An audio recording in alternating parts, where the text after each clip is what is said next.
Hello dear students, मेरा नाम अनिल कुमार श्रीवास्तव है। आज जिस विषय पर मैं चर्चा करने जा रहा हूँ वह पाकिस्तान और भारत के बीच जो तनाव है उस पर उससे संबंधित है और विशेषकर पाकिस्तानी क्रिकेटर शाहिद अफरीदी से रिलेटेड है। शाहिद अफरीदी ने अपने एक बयान में कल उन्होंने वो पूरे पूरे भारत द्वारा पाकिस्तान के खिलाफ चलाए गए ऑपरेशन सिंदूर के दौरान एक्टिव रहे, लेकिन कल उन्होंने एक स्टेटमेंट जारी कर कहा कि भाई वो भारतीय प्रधानमंत्री को एक वार मॉन्गर के रूप में देखते हैं जो युद्ध की चाहत रखता है और युद्ध कराता है। दूसरे शब्दों में और भी तमाम अनाप शनाप बातें बोले। लगता है शाहिद अफरीदी जो पाकिस्तानी क्रिकेटर हैं, भारतीयों से शुरू से नफरत करते रहे हैं, तभी तो कानपुर में उन्होंने कुंबले के बॉल पर बहुत ज़बरदस्त छक्का मारा था, चौका मारा था और अपना शतक पूरा किया था। कुंबले उस दौरान रो पड़े थे। तो शुरू से पाकिस्तान भारत का क्रिकेट मैच जो है एक युद्ध की तरह होता रहा है। वो ऑस्ट्रेलिया और इंग्लैंड के ऐसे सीरीज से भी ज़्यादा खतरनाक होता रहा है। तभी तो रमीज राजा ने दुबई में भारत और पाकिस्तान के बीच एक मैच हो रहा था तो उन्होंने अपने कमेंट्री में कहा था कि दो न्यूक्लियर आर्म्ड नेशंस आपस में भिड़ने जा रहे हैं। इसके क्या न्यूक्लियर आर्म्ड नेशंस कहने की क्या ज़रूरत थी। दूसरे शब्दों में पाकिस्तान हमेशा से भारत से पैरिटी स्थापित करने में लगा रहा, बराबरी का दर्जा। रमीज राजा भी यही बताना चाहते थे कि भाई अगर भारत आणविक शक्ति संपन्न देश है तो पाकिस्तान भी है और उन दोनों को एक बराबर के पायदान पर रखने की ज़रूरत है। यही रमीज राजा के कमेंट्री से ऐसा लग रहा है, जबकि वर्ल्ड कप में आज तक अभी पाकिस्तान भारत को हरा नहीं पाया है। ये दूसरी बात है कि भारत में उतने तेज खूंखार गेंदबाज नहीं होते रहे हैं जैसे पाकिस्तान में होते रहे हैं, क्योंकि पाकिस्तान में एक मांसाहारी देश है और वह वास्तव में प्रोटीन का मुख्य स्रोत लेता रहता है। इसकी वजह से उनके कंधे में काफ़ी जोर रहता है। और बॉलीवुड की तमाम अभिनेत्रियां जो है शुरू में इन क्रिकेटरों को चढ़ा भी रखी थी। जैसे इन क्रिकेटरों को लगता था कि बहुत बड़े हीरो हैं, अब जा कर के इनके प्रति नफरत और विस्मरण हो रहा है भारतीयों के द्वारा, लेकिन उस समय नहीं होता था। तो शाहिद अफरीदी इसी नफरत की उपज हैं। दूसरे शब्दों में पाकिस्तान में उनका जन्म ऐसे समय में हुआ जब पाकिस्तान और भारत के बीच तनाव चरम पर था।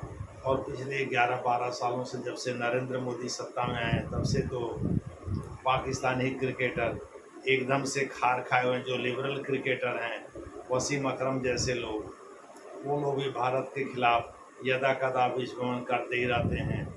वो शाहिद अफरीदी की मंशा लगता है राजनीति में आने की है, तभी तो उन्होंने भारत के प्रधानमंत्री के विरुद्ध अनाप शनाप बातें कही हैं, क्योंकि उनको पता है कि जितना ही भारत के खिलाफ बोलेंगे उतना ही पाकिस्तानी आर्मी चीफ असीम मुनीर, जिनकी मुख्य वहाँ चलती है, वहाँ आर्मी चीफ की चलती है, नेवी चीफ और एयरफोर्स चीफ वही करते हैं जो वहाँ आर्मी चीफ कहते हैं। और आसिम मुनीर को मुल्ला जनरल या मुल्ला मुनीर भी कहा जाता है, चूँकि ये मदरसे की प्रोडक्ट हैं। इनके पिताजी खुद मदरसे से जुड़े हुए थे, ये मदरसे की प्रोडक्ट हैं। और इन्होंने पाकिस्तानी मिलिट्री अकादमी में कभी अध्ययन नहीं किया, इसीलिए पाकिस्तान के तमाम जनरल जो हैं इनसे चिढ़ते भी हैं, जो कि लेफ्टिनेंट जनरल या मेजर जनरल रैंक पर हैं। दूसरे शब्दों में आसिम मुनीर साहब पाकिस्तान में बहुत ही अप्रिय सेना के प्रमुख हैं। इमरान खान इनसे इसीलिए नफरत किया करते थे जब उसमें ये ISI के प्रमुख हुआ करते थे और लेफ्टिनेंट जनरल रैंक के अधिकारी थे कमर बाजवा के समय। नरेंद्र मोदी जब से सत्ता संभाले हैं तब से राहिल शरीफ, कमर बाजवा और तीसरे आर्मी चीफ ये आसिम मुनीर हैं। तो शाहिद अफरीदी को पता है भाई जितना ही भारत के खिलाफ विस्फोरण करेंगे उतना ही आर्मी चीफ के हम प्रिय होंगे। और आर्मी चीफ यदि खुश है तो वहाँ कुछ नहीं कर सकता है प्राइम मिनिस्टर, जो प्राइम मिनिस्टर तो वहाँ भीगी बिल्ली है आर्मी चीफ के सामने। जो आर्मी चीफ चाहता वही होता है। जो यहाँ तक कि वहाँ की जुडिशरी और डेमोक्रेसी, यानी वहाँ वही चुनाव जीतता है जिसको आसिम मुनीर चाहेगा या जो आर्मी चीफ चाहेगा। दूसरे शब्दों में आर्मी ही वहाँ मुख्य संस्था है। वो जैसा चाहती है वैसे ही होता है। पाकिस्तान वैसे भी कहने के लिए इस्लामिक रिपब्लिक है, लेकिन कोई भी army chief two nation theory को वर्दी पहन करके नहीं फ्लोट किया जैसा आसिम मुनीर कहता है। और ये टू नेशन थियरी के बारे में बात करता है वर्दी पहन करके, जब वो वहाँ ओवरसीज पाकिस्तानीज के एक इन्वेस्टमेंट समिट को, कन्वेंशन को संबोधित कर रहा था इस्लामाबाद में। उसी के बाद तो ये पहलगाम की घटना घटी। तो शाहिद अफरीदी को ये सारी चीज़ पता है। शाहिद अफरीदी इसीलिए भारत के खिलाफ और भारतीय प्रधानमंत्री के खिलाफ विश्वमन कर रहा है। उसको पता है भाई जितना ज़्यादा हम उल्टा पलटा बोलेंगे भारत के खिलाफ उतना ही हम प्रिय होंगे आसिम मुनीर के। जो आसिम मुनीर चाहेंगे वही होगा। तो किसी पार्टी से हम टिकट पर हम चुनाव लड़ जाएंगे और जीत जाएंगे। हालांकि इस बार जनता का समर्थन पाकिस्तानी सेना के साथ उतना नहीं है जितना पहले हुआ करता था। आसिम मुनीर थोड़े से लोकप्रिय भी हैं अपने कारनामों की वजह से। खैर, वो एक अलग की बात हो जाएगी। यह लेक्चर मुख्य रूप से शाहिद अफरीदी पर ही केंद्रित है। तो मोटे तौर पर पाकिस्तानी क्रिकेटर जो शाहिद अफरीदी हैं, लगता है उन्हें राजनीति में आने का शौक चलाया हुआ है।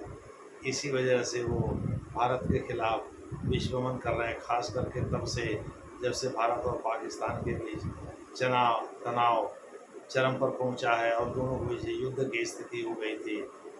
दोनों ओर से ड्रोन के हमले या अनमैन्ड एरियल व्हीकल के हमले हो रहे थे, मिसाइल और एयरक्राफ्ट के हमले भी हो रहे थे। हालांकि पाकिस्तानी सेना ने ऑपरेशनल डिटेल तो शेयर नहीं किया, लेकिन इतना ज़रूर बताया कि पाकिस्तानी एयरक्राफ्ट या किसी ड्रोन ने इंटरनेशनल लाइन को क्रॉस नहीं किया, यानी भारत और पाकिस्तान के बीच की जो रेखा है अंतर्राष्ट्रीय, उसको क्रॉस नहीं किया और उनको मार गिराया गया। खैर, जो भी है, लेकिन आगे जैसा होगा वैसा आपको बताया जाएगा। आज की सबसे बड़ी खबर तो यही है कि शाहिद अफरीदी वहाँ लगता है राजनीतिक रोटी अपना सेकना चाहते हैं। इसी वजह से भारत के खिलाफ विश्वमन कर रहे हैं। धन्यवाद।